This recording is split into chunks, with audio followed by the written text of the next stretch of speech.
ডায়াবেটিসের আসল কারণ না জেনে আপনারা যদি চিকিৎসা করেন তাহলে আপনি কোনোদিনই এই রোগ থেকে ভালো হবেন না, শুধু ওষুধই খাবেন আর ওষুধের সংখ্যা বাড়বে। আপনারা যে রুগী হয়েছেন তার একটা কারণ হলো আপনারা হয়তো বোঝেননি, খবিশ খেয়েছেন।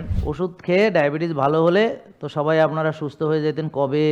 তা আপনারা সুস্থ হননি কেন? কারণ আপনারা কোষ খালি না করে ওষুধও খেয়েছেন, আবার বারবার খাবারও খেয়েছেন, ওই চিনিও খেয়েছেন, ভাত মানে চিনি, রুটি মানে চিনি, ফল মানে চিনি, দুধ মানে চিনি, ওই 6 বেলা চিনি খেয়েছেন। হোমায়ার করে যাদের ডায়াবেটিস এখনো হয়নি, এমনকি ডায়াবেটিস হওয়ারও 10-15 বছর আগে ডায়াবেটিস হবে কিনা বোঝা যাবে। আসসালামু আলাইকুম, সবাই ভালো আছেন?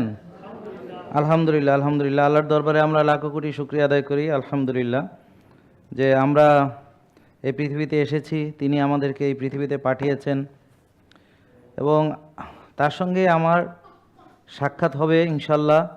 তো আপনারা কি আল্লাহর সাথে যে সাক্ষাৎ হবে এ ব্যাপারে আপনারা এক্সাইটেড কিনা? হ্যাঁ, তার সাথে দেখা হবে, মানে তার সৃষ্টিকর্তাকে দেখতে চান না, রবকে? তো রবকে যদি আপনি দেখতে চান তাহলে সবাই দেখতে পারবে না। যারা পৃথিবীতে তাকে বেশি বেশি স্মরণ করেছে এবং পৃথিবীতে তাকে মেনেই সব কিছু করেছে তারা দেখতে পারবে। আর জান্নাতবাসীদের কোনো কষ্টও থাকবে না, শুধু একটা দুঃখ থাকবে, কি যে আরেকটু বেশি যদি আল্লাহকে দেখতে পাইতাম। মানে এটার একটা আনন্দ এত বেশি যে মনে হয় যে আরেকটু যদি দেখতে পাইতাম, আরেকটু যদি দেখতে পাইতাম, পৃথিবীতে যদি আরেকটু তার কাজ করতাম। তো এখন 24/7 আপনাকে যেই কাজগুলো আপনি প্রতিদিন করেন, প্রতিটা কাজ আপনাকে ভেবে চিন্তে করতে হবে যে যেই কাজগুলো করলে আল্লাহ খুশি হন সেগুলো আমাদেরকে করতে হবে। আমরা যদি এমন কাজ করি যাতে আল্লাহ অসন্তুষ্ট হবেন, তো সেই কাজ থেকে আমাদেরকে বিরত থাকতে হবে। আমরা চেষ্টা করব যে আল্লাহর সন্তুষ্টি অর্জনের। তো দেখুন, আজকে আপনাদের যেই প্রবলেমগুলো নিয়ে এসেছেন, যাদের ডায়াবেটিস আছে, আছে নাকি কারো? যাদের উচ্চ রক্তচাপ আছে, কারো আছে উচ্চ রক্তচাপ, ফ্যাটি লিভার, বা যাদের ওজন বেশি, হ্যাঁ। তো এখন এগুলো কেন হয়? এটা সহজ উত্তর হলো আমাদের ডিসিপ্লিন সঠিক নাই বলে এই রোগগুলো হচ্ছে। তো কেন? একটা হলো আমরা তৈব খাবার চিনি না, খবিশ খাবার চিনি না, আমরা আসল খাবার চিনি না, আমরা প্রসেসড আল্ট্রা প্রসেসড ফুড ভালো করে চিনি না। তো যার ফলে আমরা কি করছি, সবাই যেইভাবে খাবার খায় আমরা সেইভাবে খাচ্ছি। এটা কোনো জ্ঞানভিত্তিক হচ্ছে না।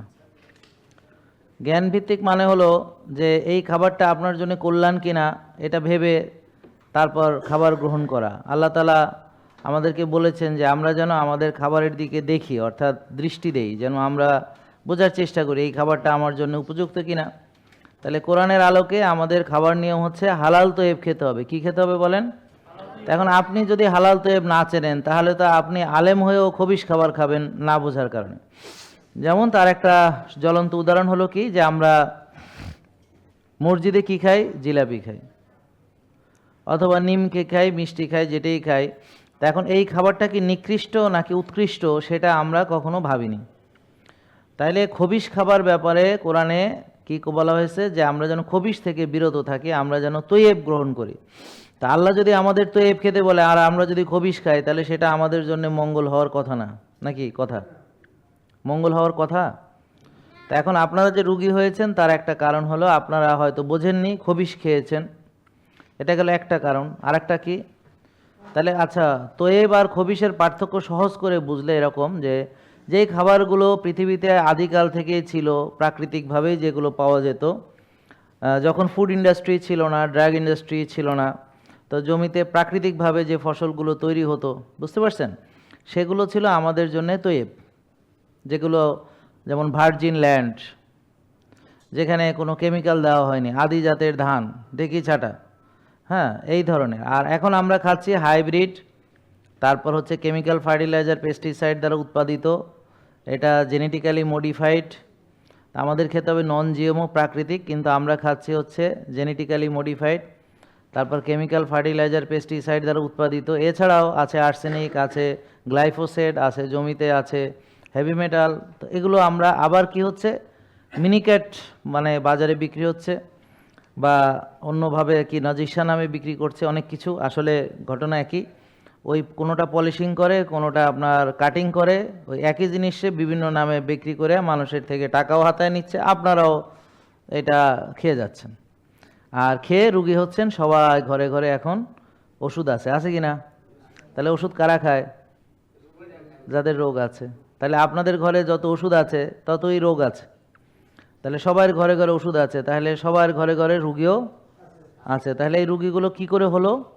এই ভাত খাইছে, সাদা ভাত, বোঝে নাই যে এটা খবিশ, ভাবছে এটা তো সাদা ভাত, আবার খবিশ হয় কেন? কি সুন্দর সাদা, দেখতে কত সুন্দর, তো এটা কি খবিশ হইতে পারে? কিন্তু এর ভিতরে যে কেমিক্যাল আছে সেটা তো আর বোঝে নাই। এখন এই কথাটা আপনারা বুঝবার পারছেন নি নাকি? মাথায় ঢুকছে? আল্লাহু আকবার। তাহলে তো হয়ে গেল। তাহলে এখন এই যে ভাত আপনারা সবাই খাচ্ছেন, তা এখন আপনারা কি ভাবছেন? আপনারা খুব ভালো কাজ করতেছেন নাকি? এখন একটা লোক আমাকে ফলো করে সে ওজন কমাইছে, ভালো হয়েছে, তারপর এসে বলে কি, মানে সে আবার আলেম মানুষও, হ্যাঁ, বলে কি যে আমি তো আপনাকে মেনে ভালো ছিলাম, পরে আমি আবার নর্মাল খাবারে ফেরত গেছি। নর্মাল খাবার মানে খবিশকে নর্মাল মনে করে, আর আল্লাহর দেওয়া তৈয়ব খাবারকে সে মনে করে অ্যাবনর্মাল খাবার। তাহলে সাদা ভাত কে কে নর্মাল মনে করে? সবাই। এখন হয়তো স্বীকার যাবে না। তা এখন যারা সাদা ভাতকে নর্মাল মনে করে তারা আসলে সাদা ভাতের ইতিহাসই জানে না। কিভাবে সাদা ভাত আসলো? আগে ছিল ভাত হলো লাল লাল ফাইবার যুক্ত ঢেকি ছাটা লাল চাল, দেখছেন না কীরকম ছিল? বাবারে মোটা মোটা চাল ছিল, দেশি জাত ছিল, প্রাকৃতিক উৎপাদন ছিল। তা আমি তো আর এইভাবে প্রতিটা খাবারের নাম উল্লেখ করে বলতে পারবো না। তা আপনারা তো এ বোঝার জন্য এতটুকু বোঝেন যে যেই জিনিস আগে ছিল 50-60 বছর, অর্থাৎ এই ড্রাগ ইন্ডাস্ট্রি আর কেমিক্যাল ইন্ডাস্ট্রি আর হলো আপনার এই যে ফুড ইন্ডাস্ট্রি যখন ছিল না, তখন স্বাভাবিকভাবে একটা গ্রামে থাকা লোক কিভাবে খাওয়া দাওয়া চলাফেরা করতে, এটা একটু মাথার মধ্যে রাখেন।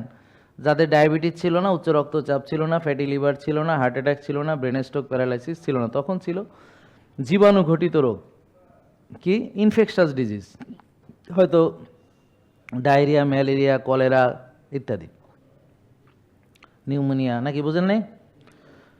তো ওষুধ দিয়ে তো জীবাণু মারা যায়, কিন্তু জীবন ঘটিত রোগ এখন ওষুধ দিয়ে তো আর এটা দূর হবে না। তা আপনারা যারা ডায়াবেটিসের ওষুধ খাচ্ছেন বা প্রেশারের ওষুধ খাচ্ছেন, এটা আসলে রোগকে ভালো করে দেওয়ার জন্য না। এটা হলো ডায়াবেটিসের জায়গাতেই আছে। আপনি চিনি কমাইছেন কিন্তু ডায়াবেটিস আছেই ভিতরে, আপনি ওষুধ বন্ধ করেন, দেখেন যে আসলে সুগার বাড়তেই আছে। তা আপনি হয়তো ওষুধ দিয়ে দিয়ে আপনি আছেন। এখন ধরেন আপনি ম্যালেরিয়ার জ্বরের চিকিৎসা হিসেবে প্যারাসিটামল ব্যবহার করতেছেন, যে আপনি ওষুধ দিয়ে দিয়ে জ্বর কমাচ্ছেন, কিন্তু আপনার ম্যালেরিয়া ভিতরে রয়ে গেছে, জীবাণুগুলোও রয়ে গেছে। তো আপনি সারা জীবন প্যারাসিটামল খেয়ে ম্যালেরিয়ার চিকিৎসা করবেন, এটা কি সম্ভব হবে? কেন হবে না? কারণ হচ্ছে ওই রোগী বাঁচবে না, মরে যাবে, মানে এতদিন যদি ম্যালেরিয়ার চিকিৎসা না করে। তো এখন ডায়াবেটিসের রোগী তারা কি করতেছে, তার যেই কারণে রক্তের চিনি বাড়লো, অর্থাৎ মানে রুট কজ যেটা রোগের, সেই কারণটাকে নির্ণয় না করে শুধু ওই চিনি কমাচ্ছে। তাহলে ডায়াবেটিসের মূল কারণ হলো সেলুলার ওভারলোড। সেলুলার ওভারলোড মানে কি? কোষে অতিরিক্ত চর্বি জমে গেছে, এখন কোষে জায়গা নাই, ওভারলোড হয়েছে, এখন রক্তের চিনি কোষে ঢুকতে পারতেছে না, বিধায় রক্তের চিনি এখন বেশি। এখন রক্তের চিনি কমাইতে হলে আপনাকে এক হলো চিনি খাওয়া কমাইতে হবে, দুই হলো কোষ খালি করতে হবে, তারপরে ওই কোষে চিনি ঢুকবে, আপনি ভালো থাকবেন, আর রক্তের চিনি বেড়ে যাবে না। বুঝলেন নাকি বুঝেন না? তাহলে ডায়াবেটিসের রুট কজ কি? রুট কজ হচ্ছে কোষে ওভারলোড আছে, ও কোষটা খালি করতে হবে। এখন কোষ খালি করতে হলে তো আর আমি 6 বেলা চিনি খাইলে তো আর কোষ খালি হবে না। কোষ খালি করতে হলে আমাকে রোজা রাখতে হবে, আমাকে ব্যায়াম করতে হবে। কোষ খালি করতে হলে আমাকে আর্লি ঘুমাইতে হবে, ভোরে উঠতে হবে। আর চিনি বেশি, চিনি জাতীয় খাবারগুলো কিছুদিন খাবো না, পরে আবার কোষ খালি হয়ে গেলে আবার খাবো, সমস্যা নেই। এটা বোঝা গেল কি না? তাহলে ডায়াবেটিসের মূল কারণ হলো যে কোষে, বলেন কি, কোষে জায়গা নেই। এটা মুখস্থ করতে হবে, এটা সবাইকে বুঝাইতে হবে, আপনারা ক্লিয়ার কনসেপশন থাকতে হবে, তা না হলে প্রতারিত হবেন। ওই ওষুধ খাবেন, কবেন যে উনি ওষুধ বেচে, ডিব্বা বেচে। আসলে কি, ওষুধ খেয়ে ডায়াবেটিস ভালো হলে তো সবাই আপনারা সুস্থ হয়ে যেতেন, কবে, কত আগে সুস্থ হয়ে যেতেন। তা আপনারা সুস্থ হননি কেন? কারণ আপনারা ওই কোষ খালি না করে ওষুধও খেয়েছেন, আবার বারবার খাবারও খেয়েছেন, ওই চিনিও খেয়েছেন, ভাত মানে চিনি, রুটি মানে চিনি, ফল মানে চিনি, দুধ মানে চিনি, ওই 6 বেলা চিনি খেয়েছেন, আর ওষুধ খেয়েছেন আর আপনি কোনোদিনই ভালো হননি, আসলে ওই সুগারটাকে আপনি কমাইছেন ওষুধ দিয়ে দিই, কিন্তু রোগের আসল কারণ কিন্তু রয়েই গেছে, শুধু রয়ে যায় নাই, আসল কারণটা বাড়ছে। কেন বাড়ছে? কারণ হলো আপনি তো কোষ খালি করতেছেনই না, আরও বারবার খাচ্ছেন ওষুধ দিয়ে, আরও কোষের মধ্যে ঢুকাচ্ছেন, তাহলে কোষ আরও ভরছে। তো এর ফলে কী হবে? আপনার ওষুধ সংখ্যা বাড়বে, এর ফলে কী হবে? ওষুধ সংখ্যা আবার বাড়বে, এর ফলে কী হবে? আরও বাড়বে, তারপরে ইনসুলিনের পরিমাণ বাড়বে, সাথে ওষুধ ইনসুলিন সব মিলে টিলে লাস্টে একবারে যায় যত ওষুধই দেন যাই করেন কোনো লাভ নাই, ডায়াবেটিস আর কমবে না। তো এরকম অনেক রোগী আমাদের কাছে আসে, ওরা হাই ডোজে ইনসুলিন নেয় কিন্তু তবুও তার সুগার লেভেল 20-25 থাকে, এখন আর কোনোভাবেই কমে না, তখন আসছে আমাদের কাছে। ডায়াবেটিসের আসল কারণ না জেনে আপনারা যদি চিকিৎসা করেন তাহলে আপনি কোনোদিনই এই রোগ থেকে ভালো হবেন না, শুধু ওষুধই খাবেন আর ওষুধের সংখ্যা বাড়বে। এটা বুঝতে পারছেন কি না? তাহলে ডায়াবেটিসের মূল কারণ কি? এটা কোন জীবাণুর দ্বারা হয়? জীবাণুর নাম কি? এটা কোনো জীবাণুর দ্বারা হয় না, এটা হলো কি জীবনাচরণের দ্বারা হয়। তাহলে এখন প্রশ্ন হইল কোষে ওভারলোড হইল কি করে? কোষে ওভারলোড কি করে হইল? তো কোষে যদি ওভারলোড না হইতো তাহলে তো আপনার ভাত খাইলে চিনিটা সুসুর করে কোষের মধ্যে ঢুকতো, আর আপনি সেটাকে ব্যবহার করতেন, করে শক্তি তৈরি করতেন, করে আপনি সুন্দর চালচালাইয়া চলতেন। কিন্তু খেয়াল করে দেখেন, আপনারা তো জানেন যে বেশি খাইলে মেলা শক্তি হয়, তাই না? তো এখন দেখেন বেশি খায় খেয়ে এক একজনের ওজন হয়েছে 90 কেজি 100 কেজি, তাদের জিজ্ঞেস করেন শক্তি আছে কি না, উত্তর হলো নাই। সিঁড়ি দিয়ে 3 কদম উঠতে পারে না, বুঝতে পারছেন? হাঁটতে পারে না, চলতে পারে না, টয়লেটে বসতে পারে না, মাজার সমস্যা, গিরার সমস্যা। তা এরা যে বেশি খেয়ে যে আসলে অনেক শক্তিশালী হয়েছে, আসলে তা না, আরও তারা দুর্বল হয়েছে। এখন তাদের অবস্থা খারাপ, তারা যদি দৌড় দিতে কারণ দৌড় সে দিতে পারবে না, সিঁড়ি দিয়ে জোরে উঠতে গেলে হাঁপানি উঠে যাবে। হ্যাঁ, সে দেখেন যে সিঁড়ি দিয়ে কয়েকজন এভাবে, হ্যাঁ, মানে দেখবেন যে যাদের ওজন বেশি এরা হাঁপাবে, পারবে না। তারপর বলবে কি আমি হাঁটতে পারি না, কারণ একসময় সে হাঁটতে পারতো, কিন্তু অনেক দিন ধরে সে হাঁটা চলা প্র্যাকটিস সঠিকভাবে না করার ফলে এখন আর হাঁটা ভুলে গেছে, অথবা তার শরীরে এখন হাঁটার মতো সেই ক্ষমতা নেই। ডায়াবেটিস মানে হলো কি কোষে ওভারলোড। আমরা টাইপ 2 নিয়ে কথা বলছি। টাইপ 1 বলে একটা রোগ আছে ডায়াবেটিসে, সেটা হলো ইনসুলিনের অভাব। তো ওটা হলো ইনসুলিন দিয়ে চিকিৎসা করতে, ওটা নিয়ে আমাদের আলোচনা আজকে হচ্ছে না, আমাদের আলোচনা হলো টাইপ 2 নিয়ে। তাহলে কোষে ওভারলোড আছে কি না, এই যে পরীক্ষা, ওই যে ওভারলোড, সেলুলার ওভারলোড, এটা হোমা আইআর দিয়ে দেখতে হবে।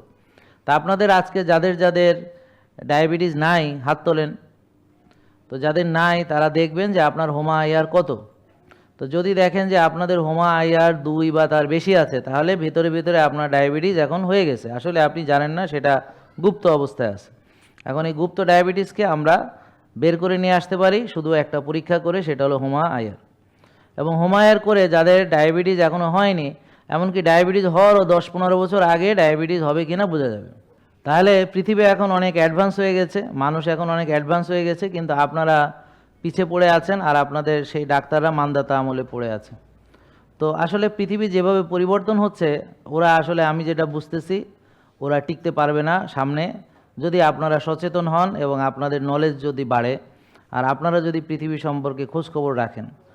যত পৃথিবীতে এখন ভালো ভালো যারা মানে আলোচনা করেন, যারা হেলথ নিয়ে, ফিটনেস নিয়ে, তারা সবাই ইনসুলিনকে গুরুত্ব দিচ্ছে। আর আমাদের ডাক্তাররা এখন ইনসুলিন পরীক্ষা করানো শুরু করেনি, তারা চিনিতেই আছে, তারা চিনিতে চুবনি খাচ্ছে নিজেরা এবং রোগীদেরকে চিনিতে চুবাচ্ছে, কিন্তু ইনসুলিনের কোনো খবর নাই। তাহলে একটা সময় গিয়ে তারা টিকতে পারবে না, কারণ এই যে আপনারা সচেতন হচ্ছেন, আপনাদের অনেক কানেকশন আছে, প্রতিটা মানুষ আজকে এখানে যারা এসেছেন তাদের অনেক আত্মীয় স্বজন আছে, অনেক পাড়া প্রতিবেশী আছে, অনেক পরিচিত লোকজন আছে। সবাইকে গিয়ে যদি আপনারা শুধু ইনসুলিনের সম্পর্কে বুঝান যে আসলে সুগার প্রবলেমটা আসলে একটা প্রবলেম না, এখানে ইনসুলিন কত সেটাও দেখা দরকার। চিনি যেমন বেড়েছে, ইনসুলিনে হয়তো বাড়তে পারে, আর হোমা আইআরও হয়তো বেশি থাকতে পারে। তাহলে শুধু সুগার মেপে তো আর ডায়াবেটিসের চিকিৎসা করা যাবে না। তাহলে ডায়াবেটিসের চিকিৎসা করতে হলে সুগার কত জানতে হবে, ইনসুলিন কত জানতে হবে, হোমা আইআর জানতে হবে, ইনসুলিন তৈরি হয় কত, সিপেপটাইড জানতে হবে। এই তথ্যগুলো না জানলে তো আমি চিকিৎসা করতে পারবো না। এরপর ধরেন ওজন কমাবে, তাহলে যারা ওজন কমাতে চান তাদের ইনসুলিন না কমালে ওজন কমানো বড় মুশকিল। তাহলে এখন ইনসুলিন কত না জানলে কি করে বুঝবেন যে আপনার ইনসুলিন বেশি না কম? আর ইনসুলিন বেশি থাকলে যদি আপনি এমন খাবার খান যে খাবারটা খেলে ইনসুলিন আরও বাড়বে, সেটা তো বুদ্ধিমানের কাজ হবে না। তাহলে এই কাজগুলো আমরা যেহেতু সায়েন্টিফিক্যালি করতেছি, তো এখানে আমাদের অপপ্রচার চালায় কোনোই লাভ হবে না, কারণ যারা সত্যের অনুসন্ধানী তারা ঠিকই আমাদের খুঁজে পাবে। আর মিথ্যা দিয়ে তো আর বেশি দিন টেকা যায় না, মিথ্যা চলে যাবে এক সময়। সব সময় ধরেন একটা মিথ্যা চলে যায়, আর একটা মিথ্যা আসে, কিন্তু সত্য সব সময় টিকে থাকে। কিন্তু আপনারা সত্যের উপর টিকে থাকবেন কিনা সেটা তো আপনার ব্যাপার। আপনি নিজের শরীরকে নিয়ে জুয়া খেলবেন, আপনি শরীরকে ধ্বংস করবেন, আপনি আখেরাতে সফলতা চান নাকি দুনিয়ায় আপনার একমাত্র জীবন বলে আপনি ভাবছেন, তাহলে এটা তো যার যার পার্সোনাল ম্যাটার। অবশ্যই হাই ইন্টেন্সিটি করতেই হবে যদি আপনি কার্ডিওভাস্কুলার, মানে আপনি সারা জীবন হার্টের রোগ থেকে বেঁচে থাকতে চান, ক্যান্সার থেকে বেঁচে থাকতে চান, মানে ফিউচারে যদি কিডনি ভালো রাখতে চান বা লিভার ভালো রাখতে চান, তাহলে অবশ্যই আপনাকে হাই ইন্টেন্সিটি করতে হবে। কীরকম? যে 1 মিনিট এমন জোরে দৌড় দিবেন যে পাগলা কুকুরে তাড়া করলে যে দৌড়। হ্যাঁ, এখন যারা পারেন না দরকার নেই, কিন্তু 1 মিনিট এমন জোরে দৌড়, আবার 3-4 মিনিট রেস্ট নেবেন, তারপর আরেকটা দৌড় দিবেন। এভাবে 2টা 3টা 4টা 6টা পর্যন্ত আপনি সপ্তাহে অন্তত 1-2 বার এটা ট্রাই করতে হবে। এটা হলো যে তাইলে আপনার অনেক ভালো আপনি থাকবেন। সবসময় না, এটা সপ্তাহে 1 বার বা 2 বার। আর এটা ডিপেন্ড করে কে কতটুকু। কেউ যদি 10 সেকেন্ড পারে 10 সেকেন্ড দৌড়াবে, কেউ 20 সেকেন্ড পারলে 20 সেকেন্ড দৌড়াবে। কিন্তু যে দৌড়াইতে পারে না সে দৌড়াবে না, হাঁটবে হাঁটবে, জোরে হাঁটবে, আস্তে হাঁটবে, জোরে হাঁটবে, আস্তে হাঁটবে, তারপর একটু জগিং করবে, আস্তে হাঁটবে ইত্যাদি। এভাবে করে করে তাকে ওই লেভেলে যাইতে হবে। সুস্থ থাকতে হলে ওইটাতে যাইতে হবে। ওই নর্মাল হাঁটাহাঁটি দিয়ে দেখছেন না একটা ডায়াবেটিস রোগী ভালো হয়েছেন, এরা তো সব হাঁটে। ডায়াবেটিস রোগী সকালে উঠেই তো হাঁটে একটারও তো ডায়াবেটিস ভালো হয়। তো হাঁটা দিয়ে ডায়াবেটিস ভালো হলে তো সব ভালো হয়ে যাইতে হাইটে। কিন্তু হাঁটতে হবে, হাঁটা আমি নিষেধ করছি না, কি না হাঁটার চেয়ে হাঁটা ভালো, একেবারে কিছু না করার চেয়ে কিছু করা ভালো, কিন্তু এটা মোটেই যথেষ্ট না। তাহলে এটা লাগবেই। বেশি খেয়ে বারবার খেয়ে সেলুলার ওভারলোড হইতেছে, চর্বি জমতেছে, টক্সিসিটি হচ্ছে, ইনফ্লামেশন হচ্ছে, তা আপনি এই সেলের মধ্যে জঞ্জাল জমাইছেন।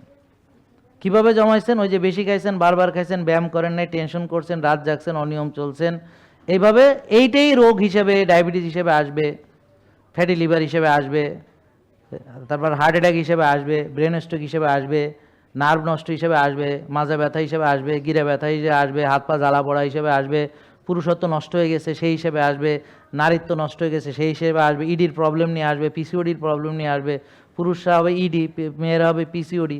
বুঝতে পারছেন? এরকম নানান রকম প্রবলেম একটা একটা করে আসবে। এরপরে কি আসবে? হজমের সমস্যা, ফ্যাটের গ্যাসের সমস্যা, বাতাসের সমস্যা। হ্যাঁ, বুঝেন নাই কথা? তো এরকম নানান রকম সমস্যা নিয়ে আসবে। জেকে লাইফস্টাইল লিমিটেড, ওষুধ মুক্ত সুস্থ জীবন।